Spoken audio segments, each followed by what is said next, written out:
क्या पूछ रहे थे, पूछिए। सभी प्रार्थना कर रहे थे कि समाधि और शांति दोनों एक ही चीज़ है कि अलग अलग? 687 दिन आज हो गया, आपको क्या समझ में आया? बस समाधि माने सब सम मतलब दुख सुख बराबर। अभी तक के आपको क्या समझ में, तो व्याख्या करने जी अभी तक में आपकी समझ में क्या आया? समाधि और शांति में कुछ अंतर दिखाई दिया कि नहीं? अब साहब मेरे समझ में नहीं आया, इसलिए तो पूछ रहा हूँ। क्योंकि समाधि में जाने के बाद भी शांत मतलब हो जाती है एकदम से, चेतना बढ़ा करके समाधि में लग जाता है आदमी, दुख सुख से न्यारा हो जाता है। और शांति में भी वैसे हो जाता है, फिर जब कुछ नहीं रहता तो शांति आ जाती है।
अपने ही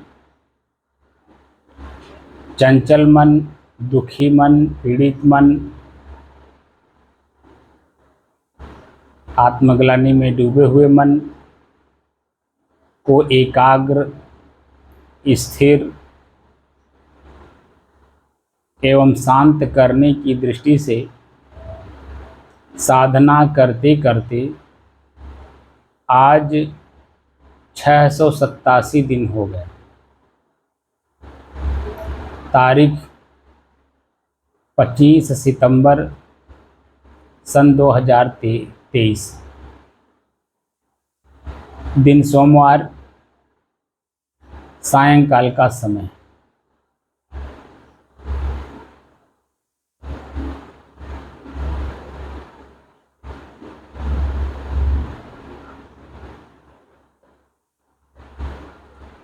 एक बात बताओ, आप घर पर हो, शांति से बैठे हो, शांति से घर का सब काम कर रहे हो, अचानक कोई चीज़ याद आ गई, लखनऊ जाना है, गोरखपुर जाना है, या कहीं दूर की बात आपको याद आ गई, दिल्ली, बम्बई, कलकत्ता, चाहे जहाँ, ठीक, अचानक याद आ गया, तो घर से निकलने के लिए कितने संसाधनों की ज़रूरत आपको है? लक्ष्य क्या है? लखनऊ, ठीक है, लक्ष्य क्या है? लखनऊ। अब अभी लखनऊ पूरा शहर नहीं, किसी व्यक्ति से मिलने की बात आ गई, कुछ सामान लेने की बात आ गई, जो भी एक मन के अंदर में बात आ गई, तो लखनऊ गए बिना ना उस व्यक्ति से मुलाकात होगी ना वो सामान मिलेगा, ऐसा आपके मन में भावना है। तो घर से निकलने के लिए कितने संसाधनों की ज़रूरत है, हमें बताओ, क्या उसका वर्णन कर पाएंगे आप? हैं? बहुत है ना। शुरुआती दौर में जैसे ही मन में बात आई, तैसे सब पूरे घर वालों को कहेंगे, भाई देख, जो व्यक्ति जैसा है, आपका बड़ा पुत्र है, कमासुत है, पैसा है, तो उसको कहोगे, देख बेटा जरा पैसे का इंतजाम कर, मुझे लखनऊ जाना है, कम से कम 5,000 रुपया इकट्ठा कर, कहीं से मिला हमको दे 5,000, उसको कहेंगे बड़ा बेटा। दूसरे, बहू से या पत्नी से कहेंगे कि ज़रा चाट रोटी बना दे रास्ते के लिए, ठीक है।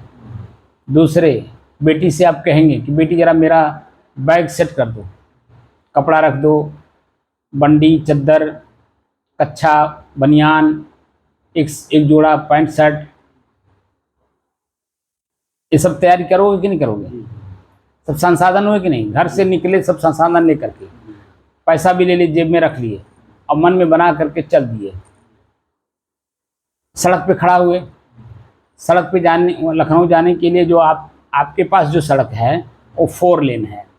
4 लेन पे अनेकों प्रकार के संसाधन हैं। जो तत्काल में आपके सामने आएगा उसी पर तो बैठ के जाएंगे, चाहे कार हो, बस हो, ट्रक हो, जो भी संसाधन आपके सामने आपको मिलेगा, आप हाथ दिए रोकेगा, कहाँ जाना है? लखनऊ, बैठिए। क्या किराया लोगे? इतना। बस के किराया से ज़्यादा होगा तो नहीं बैठेंगे, बस से समय ज़्यादा अगर लेगा तो नहीं बैठेंगे, रास्ते में उतारेगा तो नहीं बैठेंगे, ठीक। आप जिस जगह उतरना चाहते हैं, पॉलिटेक्निक में, कैसरबाग में या कहीं भी, चार बाग में, वहाँ तक अगर वो जाता हो तो आप बैठ जाएंगे। और कम समय में पहुँचता हो तो वो संसाधन है कार। कार आपको कम पैसे में और आपकी जगह पे ले आके उतार देगा। बस वाला भी नहीं ले जाएगा, बस वाला जाएगा भी तो रेंगते हुए जाएगा, 4 घंटे की जगह पे वो 6 घंटे भी लगा सकता है, क्योंकि बड़ा होता है, हैवी होता है, उसको चारों तरफ से देख के चलना होता है, वो अपनी स्पीड से चल नहीं सकता, बहुत मुश्किल से 60 की स्पीड से चलेगा वो, तो 4 से 6 घंटे के बीच में पहुंचाता है। लेकिन जो कार है वो 100-120 की स्पीड से चलती है, 6 घंटे के बजाय, 4 घंटे के बजाय 3 घंटे में आपको पहुंचा देगी, 3.5 घंटे पहुंचा देगी। छोटी होती, हल्की होती है, कहीं से भी निकल जाएगी। तो तरह तरह के संसाधन हैं कि नहीं? वैसे ही अध्यात्म में हमारा टारगेट, हमारा लक्ष्य है कि मैं कौन हूँ। क्या है? कि मैं कौन हूँ। हमारा जो लक्ष्य, अध्यात्म का मतलब अधिधन आत्म, अधि माने अध्ययन, अध्याय किसका? आत्म। आत्म मतलब होता स्व, स्व मतलब मैं। अध्ययन करना है, रिसर्च करना, खोज करना। किसका खोज करना? मैं कौन हूँ। तो मैं कौन हूँ तक जाने के लिए ये बीच के संसाधन है। शांति भी साधन है और समाधि भी साधन है। दया, क्षमा, संतोष, धैर्य, उदारता, वैराग्य, ज्ञान, ये सब साधन हैं।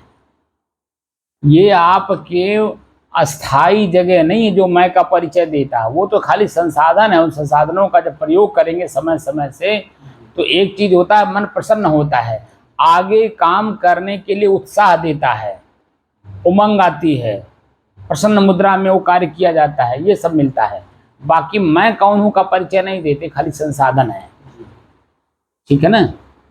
तो ये जो शांति और समाधि की बात आपने की, मैं कई बार आपसे व्यक्तिगत कहा हूँ और वीडियो में भी कहा हूँ, वीडियो के बाद भी कहा हूँ कि देखकर, जानकर और समझ करके काम करिए तो हमारी हर बात समझेंगे। लेकिन जब आप बैठते हैं खाली सुनते सुनते सुनते सुनते आलस से निद्रा में चले जाते हैं तो आप कहते हैं समाधि में चला गया, स्वरूप स्थिति में चला गया। गलत बात है। आपको पता नहीं आप कहाँ जा रहे हो। आप नींद और आलस्य में जाते हो, ना समाधि में जाते हो, ना शांति में जाते हो, ना स्वरूप स्थिति में जाते हो, ना कैवल्य पद में जाते हो, क्योंकि आपको पता नहीं है। बस खाली बैठे, मन शांत हो गया, नींद आ गई।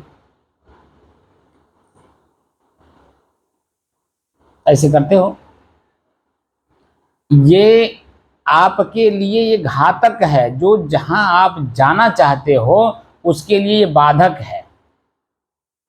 ठीक है ना? तो शांति और समाधि ये 2 शक्तियां हैं। उन शक्तियों को हमें प्राप्त करना है तो कैसे प्राप्त करना? पहली बात तो चंचल मन है। चंचल क्यों है? किसी बात को याद करता रहता है। ये कभी बात भूला नहीं, दूसरा याद कर लेता, दूसरा भूला नहीं, तीसरा याद कर लेता, तीसरा भूला नहीं, चौथा याद कर लेता। इसी को चंचलता कहते हैं, इसी को मन कहते हैं, इसी को कष्ट कहते हैं, दुख कहते हैं, पीड़ा कहते हैं। क्योंकि ये मन हमारा स्थिर है ही नहीं। एक ही बात पे लगातार 4 घंटा, 6 घंटा, 10 घंटा, 12 घंटा, 24 घंटा एक दिन, 2 दिन, हफ्ता दिन, महीनों दिन, सालों एक बात पे स्थिर नहीं रहता है। जब 1 मिनट स्थिर नहीं है तो सालों तक कैसे एक बात पे स्थिर रहेगा। जैसे हम लोग बैराग धारण कर लिए, ठीक है, तो बैराग धारण कर लिए, अगर उसमें हम स्थिर नहीं रहेंगे, हमें अपनी बात का ज्ञान नहीं रहेगा, हम बैराग धारण किए हैं, तो आप बता दीजिए हमारा शरीर, हमारा कपड़ा हम चिल्लाएगा कहीं? वो हमें भीतर से धारण करके स्थिर रखना पड़ता है कि मैं बैरागवान हूँ। यानी किसी से ना बैर करना, ना मोह करना, ना आसक्ति करना है, ना किसी से दुश्मनी करनी है। हमें शांत भाव से चलना है। जिसकी गलती जहाँ समझ में आए उसको वहीं डांट देना है, बोल देना, समझा देना है, न कि उसको मन में रख करके जन्म उसको दुश्मन बनाना है जीवन भर के लिए। नहीं, बिल्कुल नहीं। बैरागवान का मतलब होता है जो व्यक्ति रास्ता भूला हुआ है। जैसे माँ है, बच्चे को कैसे पालती पोसती बड़ा करती है, ठीक स्थिति संत की भी होती है अपने शिष्य और समाज के प्रति। साम दाम दंड भेद जो नीति बनी हुई है, ये उसी लिए तो बनी है, सामाजिक लोगों को, उनके ज्ञान को, विचार को, आचरण को मजबूत करने के लिए, स्थिर करने के लिए, शांत करने के लिए, समाज एक सुव्यवस्थित ढंग से चले, इसके लिए किसने बनाया? संतों ने बनाया। लेकिन वो सामाजिक तौर पर है और आध्यात्मिक तौर पर उसके नियम के विरुद्ध बनाया है। मैत्री, करुणा, मुदिता और उपेक्षा ठीक विरुद्ध बनाया है। अंतःकरण में अंदर जाना है ना, अपना काम करना, मैं कौन हूँ इसका परिचय प्राप्त करना, तो उसके लिए 4 नीतियाँ अलग दिया हुआ है। मित्रता करना है, किससे मित्रता करना है, कब करना है, कितना करना है, कैसे करना है, किस रूप में करना है कि नहीं करना है, ये प्रश्न है। दूसरा करुणा, मैत्री के बाद करुणा। करुणा मतलब दया करना, किस पर करना है? जो पात्र हो। जैसे किसी के शरीर पे कपड़ा नहीं है, वो ठंडी से कांप रहा है और आपके पास कपड़े हैं, आप उसको दे सकते हो, एक्स्ट्रा है, एक्स्ट्रा मतलब अलग से है और आप उसको दे सकते हो, तो उसके शरीर को ढक दीजिए। ये पात्रता है। उसकी ठंडी खत्म हो जाएगी, मन, शरीर गर्म होगा, मन प्रसन्न होगा, आपको रोए रोए से आशीर्वाद देगा। इसको कहते हैं पात्रता। तो यही एक ही उदाहरण नहीं है। भूख से भूखा आदमी है, आपके पास भोजन है, एक्स्ट्रा भोजन है, उसको खिला दीजिए। पानी आपके पास एक्स्ट्रा है, पानी पिला दीजिए। तो ये पात्रता है। उसी तरह से ज्ञान, जो जिज्ञासु है, मोक्ष की इच्छा तीव्र वाला है, तीव्र मोक्ष की इच्छा चाहता है कि मैं अपने दुखों से मैं मुक्त हो सकूं। अब वह व्यक्ति जब आपके पास आए, 3 साधनों का जब प्रयोग करे, मैं कई बार बताया कि गीता के श्लोकों में ये बातें हैं, भगवान कृष्ण के मुँह से कहलवाया गया है अर्जुन को कि किसी भी व्यक्ति के पास जाओ तो 3 साधनों का प्रयोग करना चाहिए, व्यवहार में भी और अध्यात्म में भी, तीनों जगह है, दोनों जगह है। जैसे पत्नी से कुछ लेना है तो पत्नी के मन को अनुकूल बनाए बिना उसके साथ संभोग कैसे करेंगे? वो करने देगी? उसके शरीर में मान ले मासिक आया हुआ है, उसके शरीर में पीड़ा है, दर्द है, बुखार है और आपके अंदर में वासना जाग गई है, तो कैसे अपने शरीर को टच करने देगी? उसकी अन्य इच्छाएं हैं, कपड़े नहीं है, ये नहीं है, वो नहीं है, घर में खाना नहीं है, बच्चे के लिए कपड़ा नहीं है, दुनिया भर का तमाम बातें आपके कान में डालती है। जब तक उसके अपने अनुकूल कार्य नहीं हो जाएगा, उस अपने शरीर के साथ आपको छेड़खानी करने नहीं देगी। क्या गलत तो नहीं कह रहा हूँ? तो ये व्यवहार में भी, बच्चे से भी कोई काम लेना हो तो उसको टॉफी पकड़ा दीजिए। बेटा, पुराने ज़माना में जब हम लोग भी किए हैं, छोटे छोटे जब थे, मकान किसी का बनता था तो हम लोगों को टॉफी तो उस समय थी नहीं, तो भेली का लालच दिया जाता था। देखो, ईंटा अगर ढो दोगे तो मैं भेली खिलाऊंगा। तो भेली के लालच में हम लोग जो है ईंटा, उनका 2000 का ईंटा टाली से आया हुआ, हम लोग ढो करके उनके घर ले जाकर पहुँचा देते थे, खाली भेली के लालच में। तो भेली का लालच इतनी है कि बच्चे आपके काम करके दे देते हैं। तो कहीं न कहीं वो चीज़ें लागू हैं। उसी तरह से अध्यात्म में भी है कि गुरु के पास जाओ जिसके द्वारा आपको आध्यात्मिक ज्ञान प्राप्त हो सके, तो वो चीज़ें वहाँ लागू करना है। और इतनी बड़ी चीज़ प्राप्त करना है तो वहाँ अगर ये चीज़ें लागू नहीं करेंगे तो कैसे दे देंगे आपको? सेवा, जैसे मैंने आपको कई बार कहा कि सेवा का मतलब क्या होता है कि जिस जगह से आपको कुछ प्राप्त होता हो, आपके पास जो क्षमता हो, उस क्षमता के अनुसार वहाँ हर काम करिए।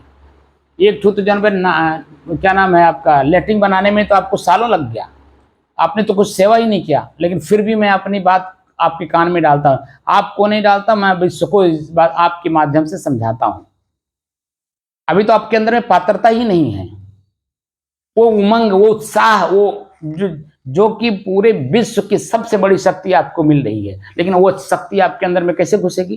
क्योंकि लेने की क्षमता नहीं है, क्योंकि अपने वही छटंकी वाली बुद्धि से हमको भी तौलते हैं, इसलिए वो चीजें प्राप्त नहीं होती है। तो इसलिए मैं कह रहा हूं कि जो शक्ति है वो शक्तियों को समझिए, वो जगह जगह पे एक खाली संसाधन है, न कि वो साध्य है। तो संसाधनों का तो प्रयोग करते नहीं है, इसलिए आके बैठ के सोते हैं।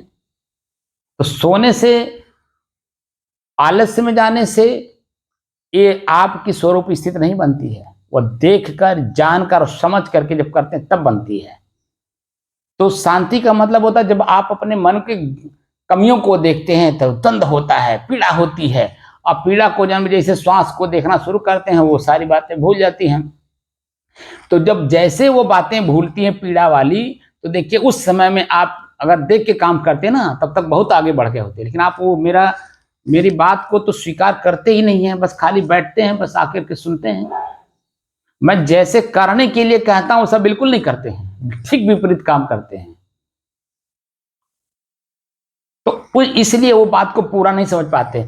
जैसे ही चंचल मन, दुखी मन, पीड़ित मन किसी संसाधन के द्वारा वो जैसे ही आपके मस्तिष्क से उतरता है, आप उस समय की उस अवस्था को देखिए, तो आपका शरीर, मन, इंद्रियां सब शांति का अनुभव कराती हैं। ये चेतना स्तर पर है, लेकिन वो आपके समझ में ही बात नहीं आती अभी, क्योंकि वो ऐसा करते ही नहीं है। आप खाली ये इतना जानते हैं, हाँ ठीक है महात्मा जी बोलते हैं, मैं सुन लेता हूं, मेरा मोक्ष हो गया। कदापि नहीं, बिल्कुल नहीं। वैसे करना पड़ता है, और किए बिना, स्वतः किए बिना, जैसे भोजन स्वतः मुंह में डाले बिना, घाटी के नीचे घोंटे बिना, पेट में गए बिना आपकी भूख की त्रिखा नहीं मिटती है, वैसे ये भी चीजें हैं। जब तक स्वयं देखकर, जानकर और समझ करके नहीं करेंगे, तब तक आप कहिए कि मोक्ष पर हो जाए, स्वरूप स्थिति हो जाए, कैवल्य पद प्राप्त हो जाए, निर्वाण पद प्राप्त हो जाए, कदापि नहीं, संभव ही नहीं है।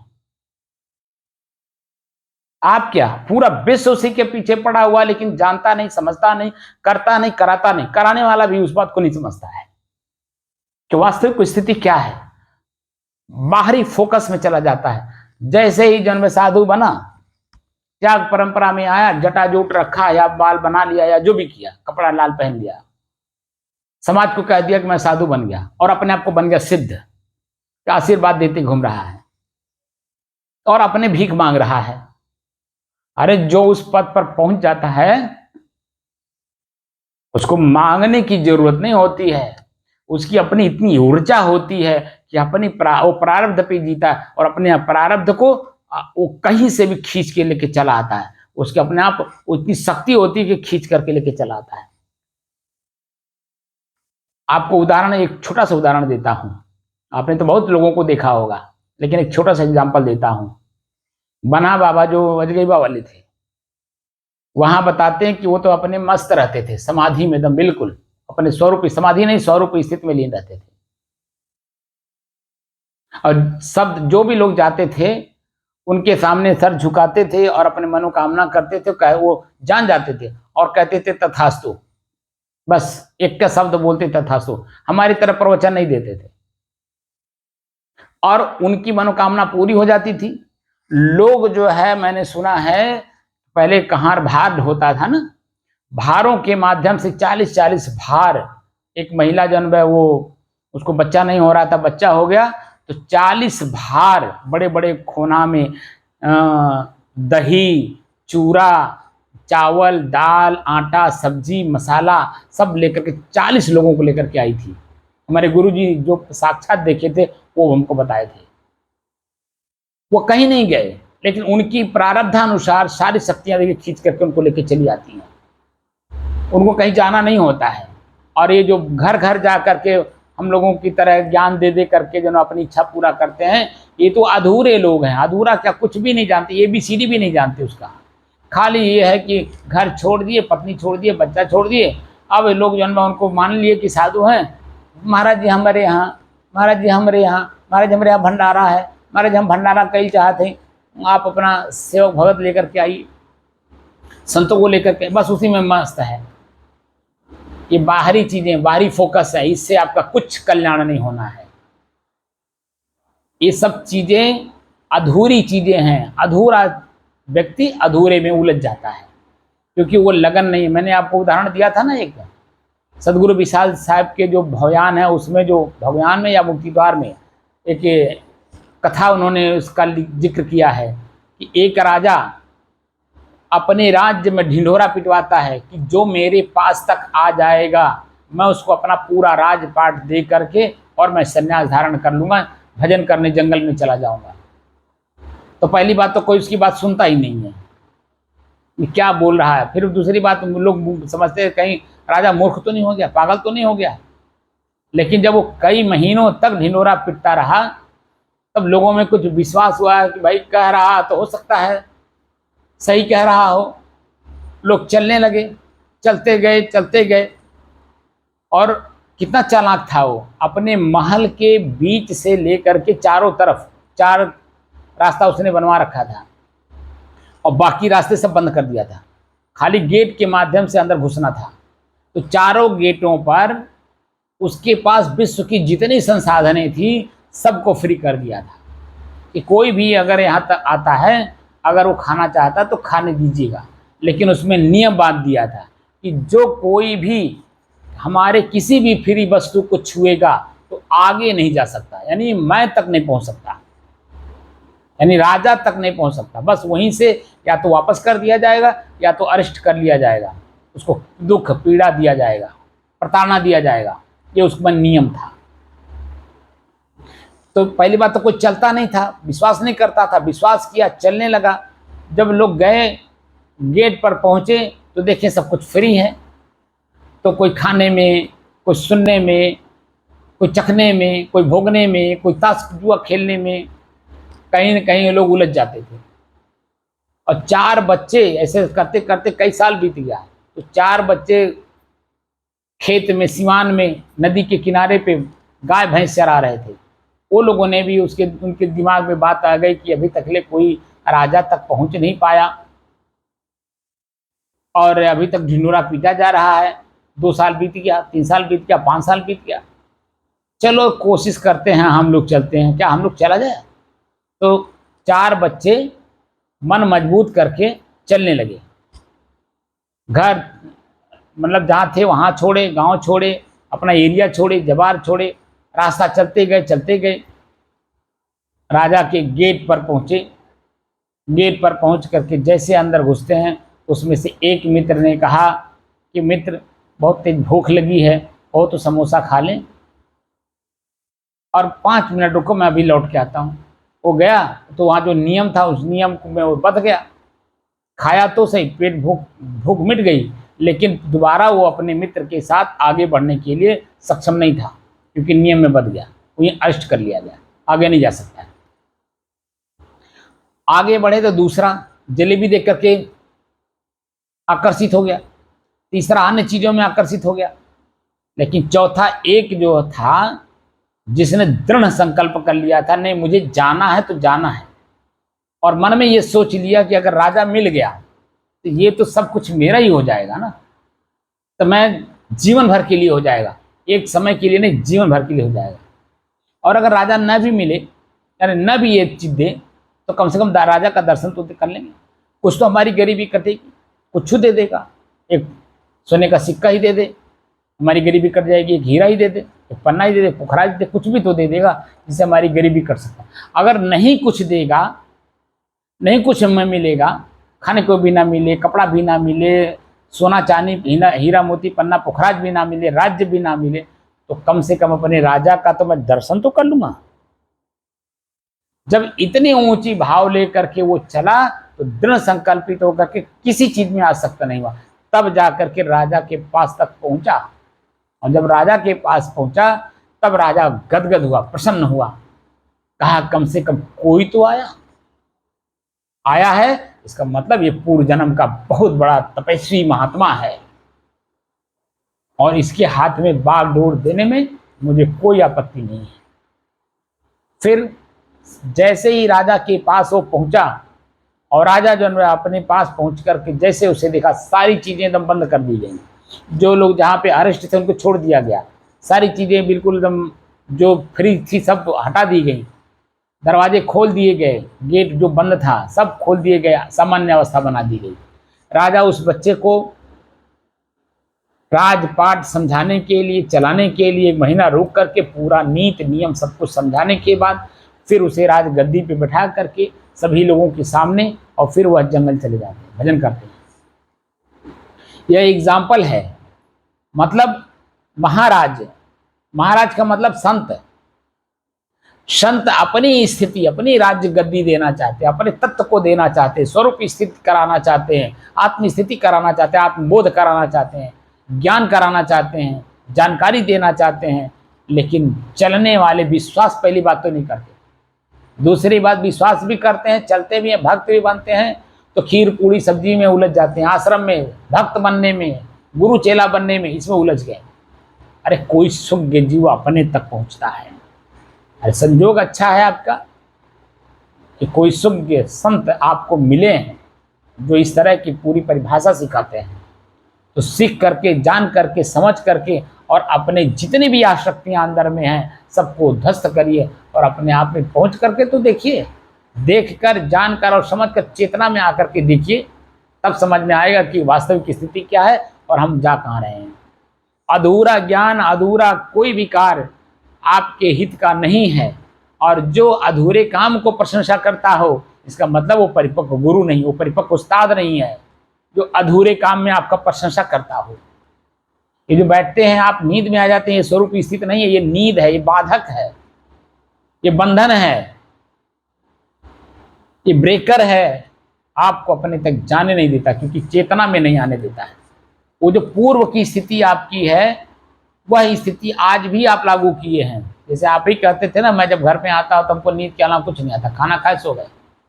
वो स्थिति आज भी आपकी है। जैसे यहाँ आते हैं, जैसे मैं बोलना शुरू करता हूँ या बैठाना शुरू करता हूँ या श्वास दिखाना शुरू करता हूँ, श्वास देखते हैं, बस मन शांत हो गया, झलो झूलने लगते हैं। यानी कि पूर्व की जो गतिविधि है वो अभी भी लागू है। इसको बिल्कुल त्याग करिए, एकदम बिल्कुल चेतना में आइए, और चेतना में आने के लिए होश में रहना पड़ता है। और होश जो है जब आ जाती है ना अंदर से, अरे महाराज चौकन्ना रहना पड़ता है। उसी को बुद्धिजीवी बोलते हैं, उसी को बुद्धिमान बोलते हैं, उसी को बुद्ध बोलते हैं। बुद्ध का मतलब ही होता है चौकन्ना रहना। और अगर आपको विश्वास ना हो तो मैं इसी शब्दकोश से आपको दिखा देता हूँ कि बुद्ध का क्या मतलब होता है। हमारे ऋषियों ने किसी का नाम नहीं, हर नाम के पीछे उसमें कुछ रहस्य है, और रहस्य को जाने बिना हम लोग ऊपर ऊपर खाली घूमते हैं।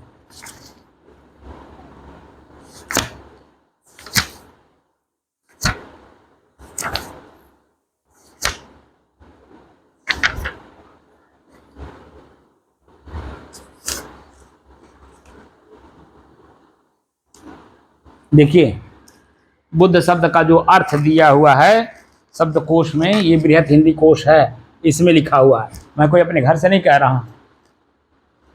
जगा हुआ, ज्ञानी, पंडित, विकसित मन,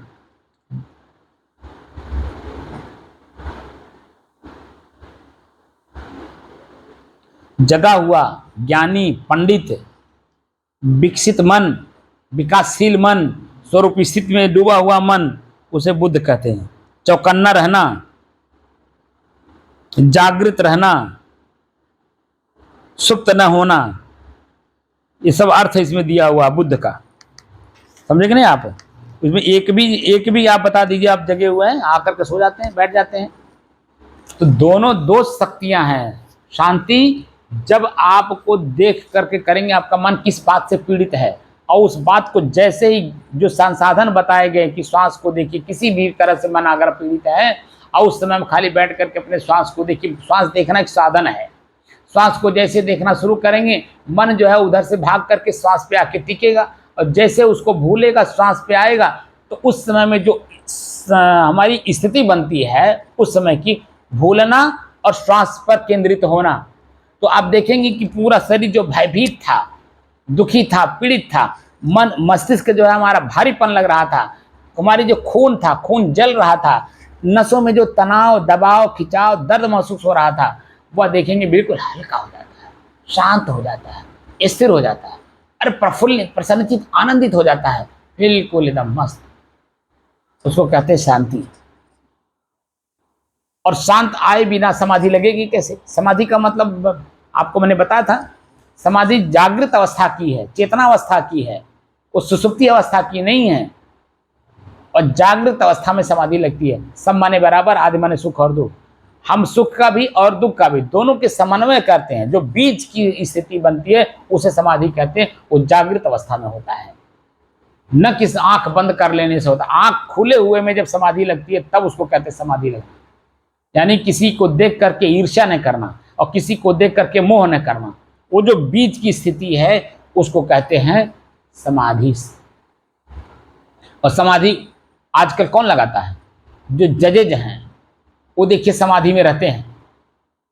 आप जब जाते हो कचहरी में आप देखिए उन ज्ञानियों को, असली ज्ञानी वही हैं।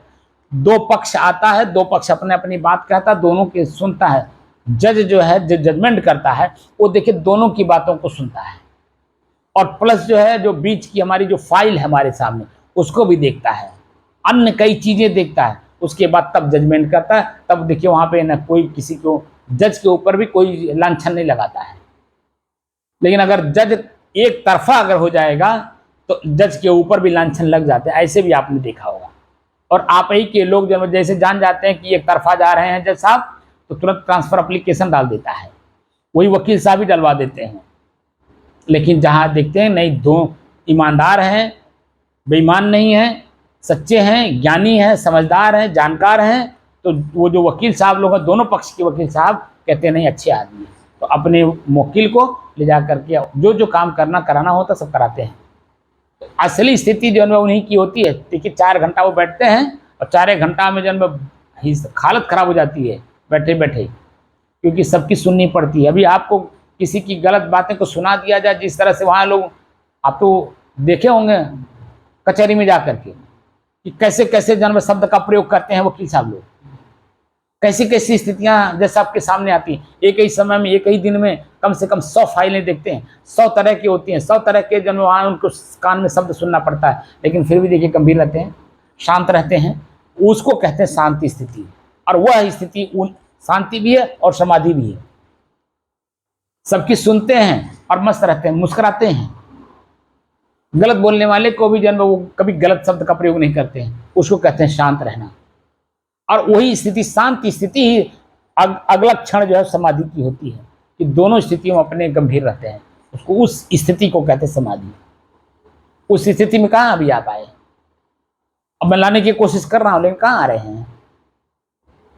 छोटी छोटी चीजों में जन्म आप बहुत बड़ी बात जन्म लेकर के मन में रहते हैं। तो पहले के अंदर भरा हुआ कचरा है वो अभी बाहर तुरंत निकल जाता है, क्योंकि जिस स्थिति में आकर के मैं चर्चा करता हूं उस स्थिति में भी मन है ही नहीं है।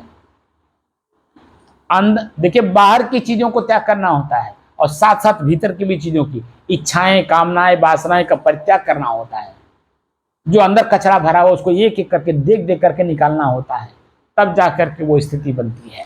ना ऐसी थोड़ी बनती है। जो जज लोग बैठते हैं, कोई आप बता दीजिए दारू पीते हो, किसी को बता दीजिए पान पुकार खाते हो, किसी को कह दीजिए आप बीड़ी सिगरेट पीते हो, किसी को कह दीजिए गाली गलौज करते हो, किसी को कह दीजिए कि बता दीजिए कि जो है ना अपने परिवार में कहीं उलझे हो, पड़ोसी से उलझे हो, बता दीजिए। और हम लोग तभी बीड़ी सुरती नहीं, गाली गलौज नहीं छूट रहा है, अपना पराया नहीं छूट रहा है, तो उस लेवल पे कैसे जा सकते हैं? प्रत्यक्षम किम प्रमाण, सब कुछ समाज में दिख रहा है, लेकिन हमारी दृष्टि नहीं है उस तरह से देखने की। दृष्टि बनानी पड़ती है, स्वयं की दृष्टि उसी तरह से बनानी पड़ती है। मोतियाबिंद आंख में हुआ है, मोतियाबिंद निकला ही नहीं, दवा हमने किया ही नहीं, तो हमारे जो साफ चेहरा है कैसे दिखेगा? धुंधलापन तो रहेगा ही ना, क्योंकि मोतियाबिंद हुआ है। हमारे अंदर में मोतियाबिंद हुआ है। सही चीज को हम गलत प्रयोग कर रहे हैं और गलत चीज को सही में प्रयोग कर रहे हैं। अभी तो हम बहुत दूर हैं, बहुत दूर हैं। और दूर में ही नहीं, आपको बता दें, कोई इतना, ये जो हमारी आत्मस्थिति है इतने जल्दी मिल भी नहीं जाती है।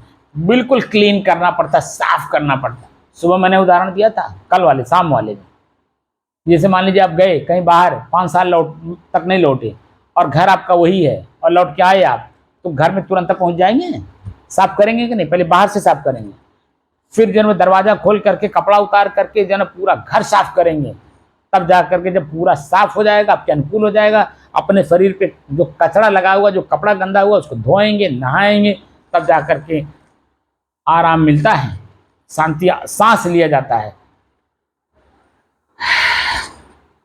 चलो कोई बात नहीं, साफ हो गया, बड़ा अच्छा हुआ, बहुत गंदा था, ये शब्द का प्रयोग होता है कि नहीं होता है? और उसके बाद प्रतिदिन उसी कमरे में झाड़ू लगता है कि नहीं लगता है?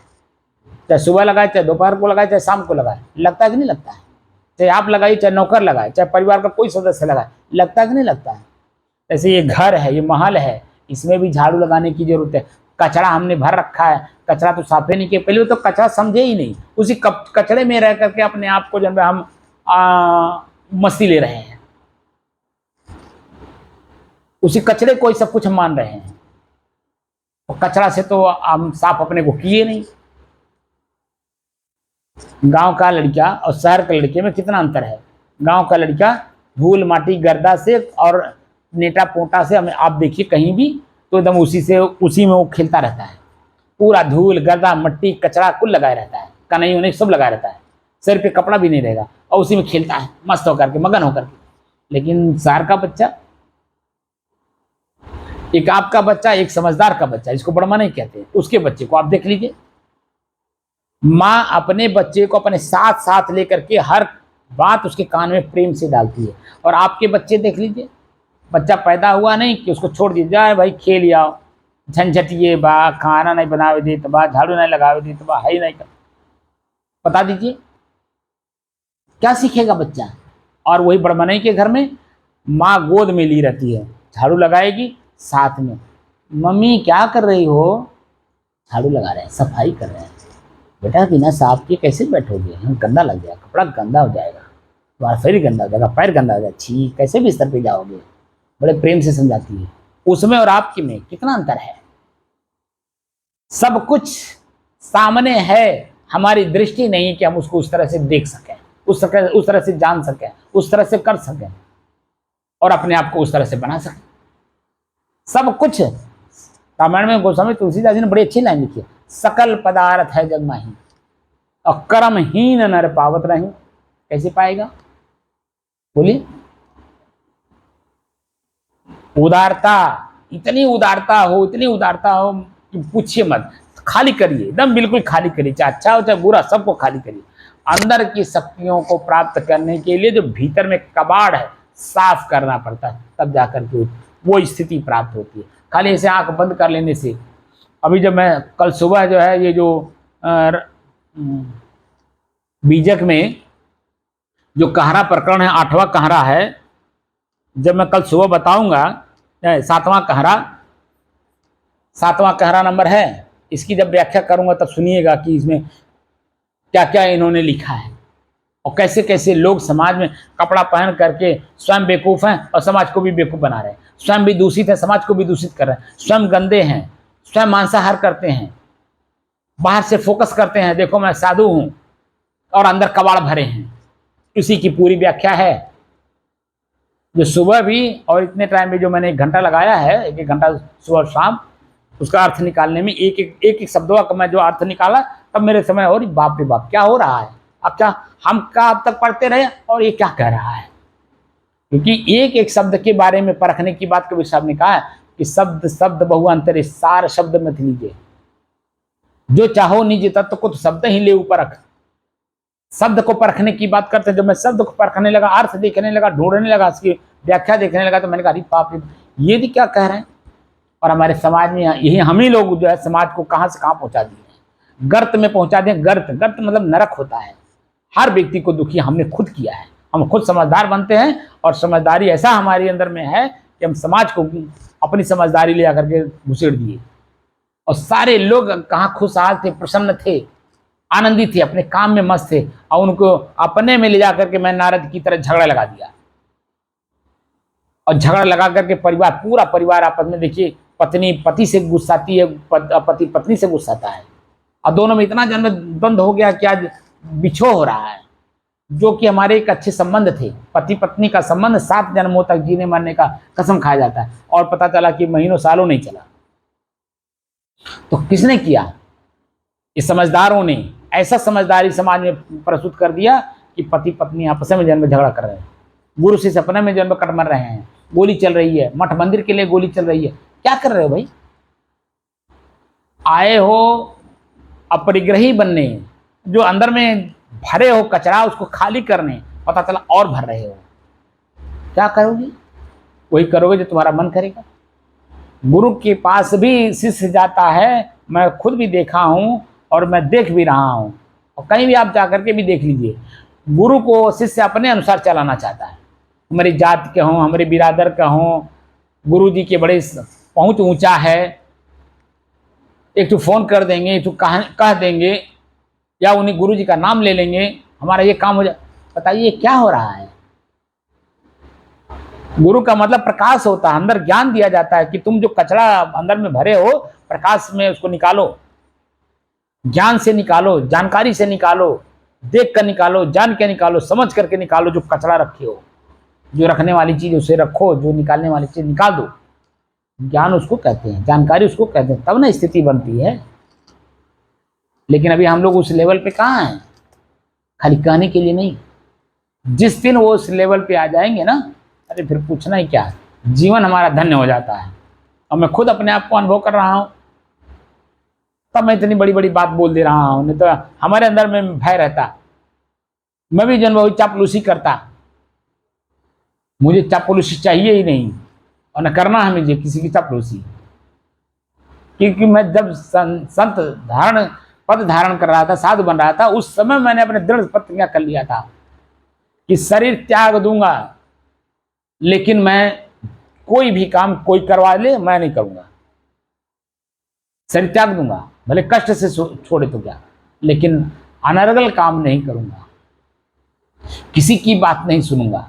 जो मेरे अंदर अनुकूल चीज होगी उसे स्वीकार करूंगा, जो गुरु जी बताएंगे, जो गुरु जी हमारे कहेंगे उस चीज को स्वीकार करूंगा। ऐसे आम घास किसी की बात नहीं मानूंगा। तब जाकर के मैं धीरे धीरे धीरे धीरे सनई सनई उस बात को सीख पाया, जान पाया, और तब अंदर से निर्भीक हो पाया। इसलिए भूख को जीता हूं, प्यास को जीता हूं, नींद को जीता हूं, अपने शरीर के सारी क्रियाकलापों को जीता हूं, और जीतने की कोशिश भी कर रहा हूं। जो कमी रह गई है, मुझे मालूम है कौन सी कमी कहाँ है, उसको कोशिश करता हूं कि उसको अपने बस में करूं। क्योंकि अभी मैं रास्ता चल रहा हूं, अभी उम्र है, मरने के पहले तक, जब तक कि शरीर जवान रहेगी, जर्जर नहीं होगा, आंख से दिखाई देना बंद हो नहीं जाएगा, कान से सुनाई नहीं दे, यानी अंतिम घड़ी जब तक मेरा नहीं आएगा, तब तक मुझे चलना ही चलना है। यानी जितना कबाड़ अंदर में भरे हैं, एक एक करके उसे निकालना ही है। और जितना कबाड़ निकाल लिया हूं, उसी में मैं निर्भीकता पूर्वक बोल रहा हूं। और जो मेरे अंदर में है, अभी मैं कोशिश कर रहा हूं उसको अंदर से बाहर निकल जाए। क्योंकि जो मुझे जो अमूल्य चीज मिल गया है, उस अमूल्य चीज के सामने ये सब फीका लगता है, छोटा लगता है, गंदा लगता है, बुरा लगता है। समझे नहीं आप? तो समाधि और शांति स्थिति के बारे में समझ में आई कि नहीं आई? कुछ अभी समझ में नहीं आएगी जब तक देख कर, जान कर, समझ करके नहीं करेंगे, तब तक नहीं आएगी। तो बंद करें कि समय ज़्यादा हो रहा है, 8:15 बज गया। कहाँ 7:15 बजे हम लोग, 7 बजे निकलना था। तो इसलिए नींद लेने की अपेक्षा जागृत अवस्था में देखकर, जानकर और समझकर को मन को शांत करिए, और फिर समाधि को लगाइए। क्योंकि समाधि बीच की स्थिति होती है, जो जिस बात से मन दुखी है और जिस बात से मन आनंदित हो रहा है, सुखी हो रहा है, प्रसन्नचित हो रहा है, उन दोनों के मध्य ना वहाँ दुख होगा, ना वहाँ सुख आनंद होगा। तो जो बीच की दूरी है, उस स्थिति को समाधि कहते हैं। और वो अंदर से जागृत होता है और स्वयं अनुभव होता है, देख करके, जान करके, समझ करके होता है, उसे समाधि कहते हैं। समझ में आई बात? सोना नहीं है, बैठ करके सो जाते हो पट से जम जाए। बिल्कुल जागृत, जब तक बैठे हो तब बिल्कुल जागृत रहे, चेतना में रहे, और शरीर बिल्कुल एकदम सीधा रहे, सावधान रहे। और मन में एक एक चीज़ों को देखिए, किस कारण से मेरा मन पीड़ित हो रहा है उसको देखिए, और फिर जो संसाधन मैं बताया उस पर विश्वास करके उसका प्रयोग करिए। और देखिए जैसे ही वो बात भूलेंगे, अब मन अपने आप शांत होगा और आनंद, पूरा शरीर जो पहले जिस बात से मन पीड़ित है पूरा शरीर भयभीत रहेगा, रोए रोए जन्म तुम खड़े हो जाएंगे। लेकिन वही बात जैसे भूलेंगे और जैसे भूलने की स्थिति आएगी और एक नई चेतना जागृत होगी तो मन प्रसन्न होगा, आनंदित होगा इस एकदम। और दोनों का परित्याग जैसे करेंगे एकदम शांति की स्थिति आ जाएगी, और उसी शांति की स्थिति को समाधि भी कहा जाता है। सब माने बराबर, आदि माने सुख और दुख। और वो जजेज लोगों को जा करके देखिए, कि घंटा जरा कचहरी में जाइए, वहीं बैठ करके उनकी स्थिति को देखिए, खच खच खच खच खच खच खच खच भरा रहता है, सब लोग कच कच कच कच कच बोलते रहते हैं। उसी के बीच में वो जजमेंट करता है, सुनता है सबकी बातों को और शांत बैठे रहता है। मालूम होता है सब मुंह का बधिर है, कुछ सुनता ही नहीं, कुछ बोलता ही नहीं है। वो स्थिति अपने अंदर में लाने की कोशिश करिए। और वो स्थिति उनको भी पता नहीं कि मैं समाधि में हूँ, उनको पता भी नहीं है, ये भी मैं बताऊँ आपको कि मैं समाधि स्थिति में बैठा हूँ। इस स्थिति का नाम समाधि है। अध्यात्म क्षेत्र में इस स्थिति को समाधि कहते हैं, या इस स्थिति को शांत अवस्था कहते हैं। कुछ पता नहीं है, बस खाली ये है कि जो नीति नियम है उसका जो एक उनको जो जानकारी दी गई है, ट्रेनिंग जो दिया गया है, उस ट्रेनिंग के तहत तो कार्य कर रहे हैं, न कि उनको ये मालूम है कि मैं समाधि में हूँ। पता नहीं, बिल्कुल नहीं पता है, लेकिन क्रियाकलाप वही कर रहे हैं। और वही क्रियाकलाप आपको करना है, लेकिन जानकारी में करना है, देख कर और समझ करके करना है। बात समझ में आई? इसीलिए जन्म है थोड़ा सा सावधानी पूर्वक चेतना में रह करके काम, आपसे कम से कम कुछ तो सुधारिए अपने आप को। अपने नींद पे अपनी कमांड बनाइए पहले, और नींद पे कमांड हमारी है ये नहीं। इसीलिए जो है शांतिपूर्वक चेतना में रह करके श्वास को देखिए। मैं जितनी बात कहा हूँ एक भी गलत नहीं कहता हूँ। वह हमारा एक सिस्टम है, उस सिस्टम को कोई सुनना नहीं चाहता, करना नहीं चाहता है। और जब तक करेगा नहीं, उस चीज़ को देखेगा नहीं, तो समझ में आएगी कैसे? अभी तो बाहर की चीज़ों में हम बहुत अपने आप को समझदार बन रहे हैं। खेत खरीद लिए, बड़ा समझदारी आ रही, बहुत तो जाने ना पुलिस बनामा करा लिए। अरे बहु और काम कैली हैं कि जब तक दाखिल खारिज ना हो उनको बतौली नहीं, बड़ा समझदारी बताते हैं। लेकिन वहीं जब अपने समन में अपने खेत में जब कोई जोत लेता, कोई बो लेता, कोई आपके ऊपर एक्शन ले लेता, तब समझ में आता, बाप रे बाप, पहाड़ टूट गया। ये तो हम गए तो इसको लिखवा लिए, ये तो दूसरे का खेत था, इसने तो कई बैनामे कर रखे हैं और कई बैनामेदार जन्म इसमें अपना हक जता रहे हैं। अब बताइए, पैसा भी गया, समय भी गया, बर्बादी भी हुई, मानसिक टेंशन भी बढ़ा। क्या किया हमने? कौन सी समझदारी का काम किया हमने? और संसार में जितना भी समझदारी का काम करते हैं, अंत समय में जैसे ही आपके शरीर कमजोर होता है, आपकी समझदारी वहीं कहाँ समझ में आती है कि कितनी समझदारी आपने की है। बताइए, मैं नाम नहीं लूंगा। अपने इसी उत्तर प्रदेश में मुलायम सिंह के जमाने में कोई यहाँ का मुख्य सचिव था। विश्व में कोई ऐसा बड़ा शहर नहीं है जहां पे जब उसका अपना घर ना रहा हो। कौन सी समझदारी उसने की? और शरीर छोड़ा तो जिसको उसने बहुत महत्व दिया था, वही महत्व वाला आदमी, उसी के ऊपर मुकदमा भी ठोक दिया। क्या किया उसने? ना बच्चे को मिला, ना खाली लड़कियां थी, ना दामाद को मिला, ना बेटी को मिला, ना अपने भाई भतीजा को मिला, ना अपने परिवार के किसी सदस्य को मिला। कौन सी समझदारी आपने की भाई? आप बताइए, कौन सी समझदारी की? अरे यहाँ का कंकड़ यहाँ उठा के रख दिए, यहाँ का मकान यहाँ बना दिए, बस। क्या काम किया आपने?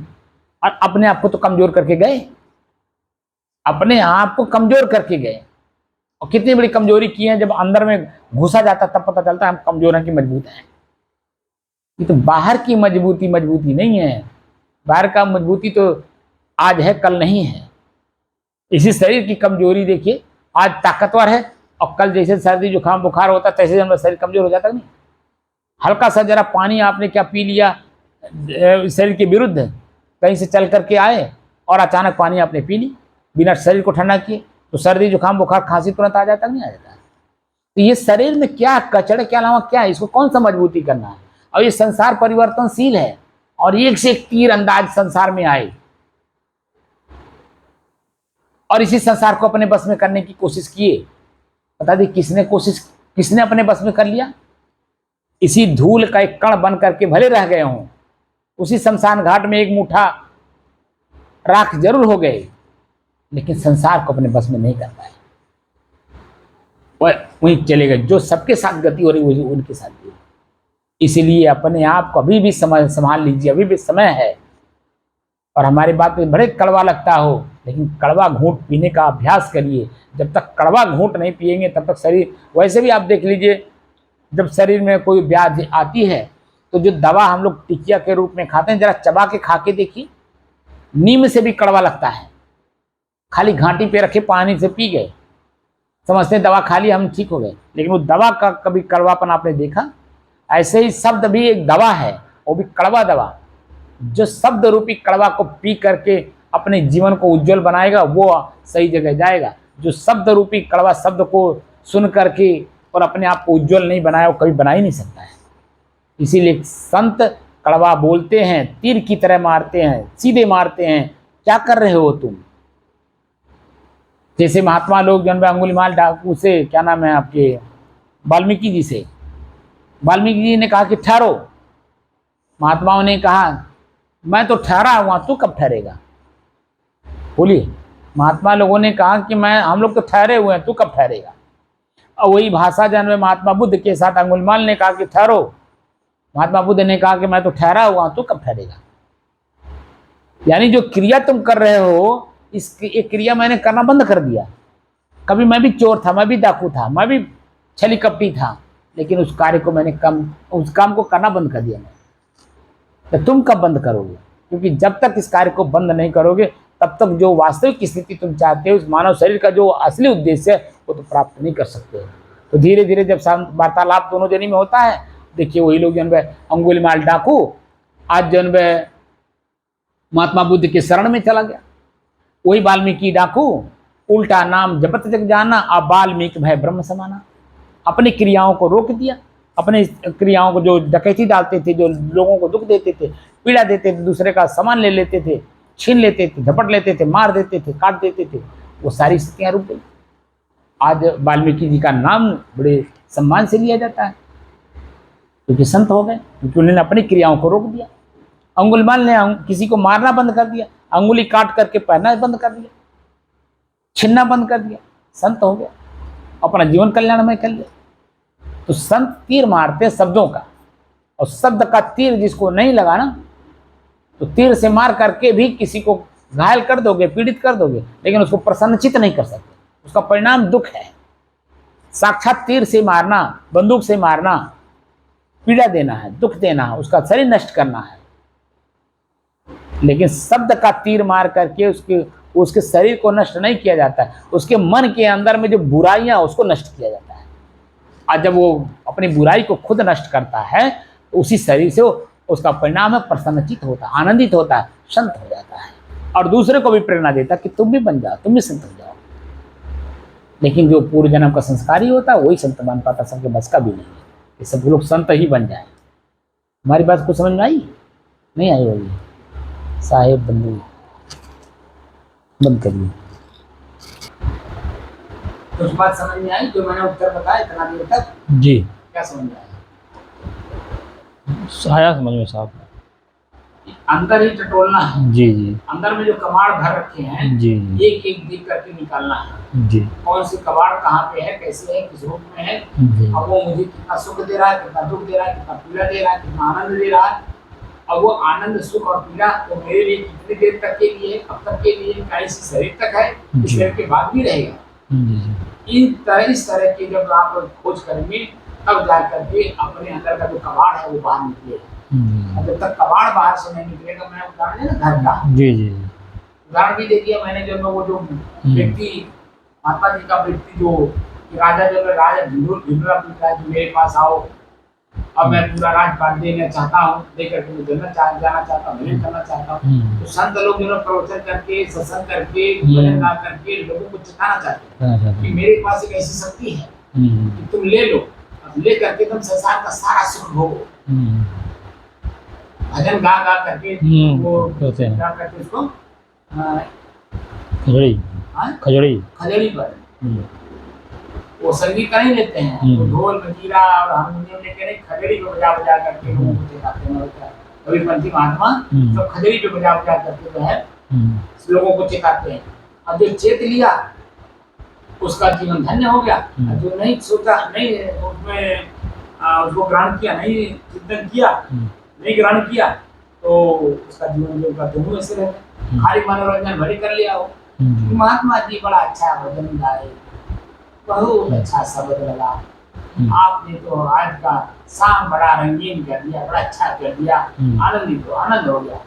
लेकिन कौन सा शब्द आपके अंदर में प्रवेश किया, कुछ पता नहीं।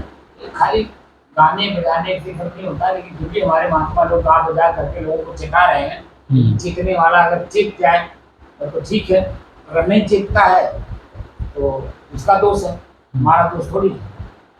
ठीक है, साहिल